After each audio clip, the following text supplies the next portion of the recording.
Is there anyone in Philadelphia that wouldn't want to relive that unforgettable day on Feb. 4, 2018. You've probably rewatched Super Bowl 52 a few hundred times, give or take, but how about reading it on your living room wall? One dedicated artist, Reilly Haney, decided to spend 15 hours recreating the Eagles' Super Bowl victory over the Patriots by hand. Haney wrote up this awesome art print using the NFL announcers' transcripts from the entire Super Bowl. Below are some photos of his progress throughout the daunting task.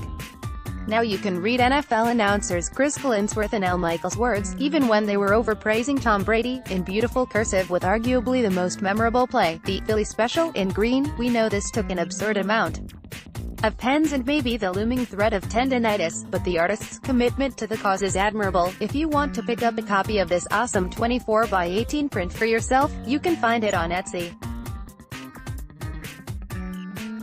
More on the Eagles. When it comes to whether Carson Wentz should suit up for Week 1, there is no debate. Either doctors give the quarterback the green light to play, or they won't. Nothing else matters. Enough with this nonsense. The Eagles should give Wentz extra time to heal even if he is cleared to play.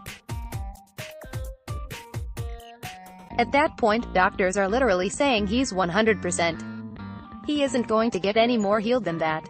No yeah buts. No deep dives into the historical debt of ACL injuries. No crying. Super Bowl MVP Nick Foles deserves to start Week 1. No discussion, period. This is a decision that will be left up to medical professionals. If they say Wentz is good, that really ought to be enough. If Wentz's doctors tell Doug Peterson his franchise quarterback can go physically, but playing so soon after the injury increases the risk of re-injury, then the Eagles have something to think about. If they say the ligaments are as strong as they will ever be, and the health of a 25-year-old's left knee is in the hands of luck or mystical forces, then there is absolutely zero reason to wait for some arbitrary date. Naturally, Wentz's recovery from the torn ACL he suffered in December has been of tremendous intrigue, which has led to tireless coverage. In 2018, tireless coverage results in even more opining, predicting and debate. The only type of opinion there's room for is a medical opinion, preferably that of somebody who is directly involved in Wentz's treatment.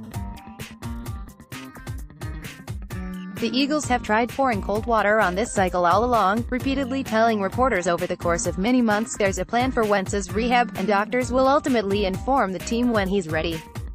Yet, we're a little more than 2 weeks from the Eagles' regular season opener against the Falcons, and it seems everybody wants to give their 2 cents on what should happen. If Wentz is ready, great. If he isn't, that's not a problem, either. The Eagles still have Foles. Obviously, there's no reason to rush Wentz back. Except there is no indication the Eagles would do that. If Wentz plays Week 1, it will be because the team's medical staff is confident he is no more at risk of serious injury than any other human being who steps on the field that Thursday night. What more do you want? More on the Eagles. Remember when you heard Doug Peterson was going to become the Eagles head coach? That was probably before Doug Peterson found out he was going to become the Eagles head coach, thanks to an excerpt from Peterson's book, Fearless, posted on C.com. The Eagles Super Bowl winning head coach revealed that he didn't find out he had the job until a few reporters broke the news. He didn't find out officially until days after. A few days later, I called Jeannie from the office and she said, "I just heard the news." I'm like, "What news?"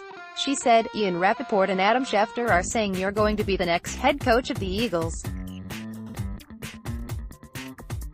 That's awesome. Officially, nobody told me anything, but I was excited anyway. Andy, after hearing the reports, came by to congratulate me.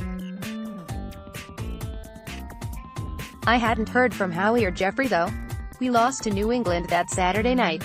It was disappointing to lose in the divisional round of the playoffs after the season we had. I was leaving Gillette Stadium. Some Philadelphia reporters were waiting for me, but I declined all interviews. On the bus to the airport, my phone rang. It was a 215 area code.